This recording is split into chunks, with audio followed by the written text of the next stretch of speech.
Huwag mong subukan. Masisira ang buhay mo. Ya, pakiano lang ako ya. Dito lang ako salamat.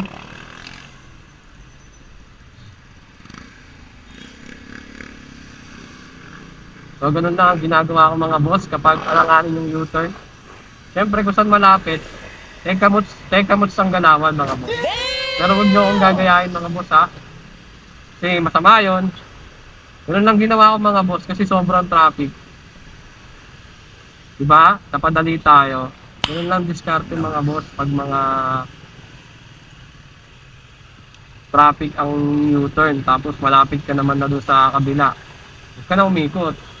Diskartehan mo na lang. Basta tingin-tingin lang sa paligid para di ka mahuli. So mga boss, paano nga ba yan? Kailangan ko munang i-deliver to. Medyo traffic. Magpo-focus muna ako sa daan. So mamaya na lang mga boss. Bye-bye!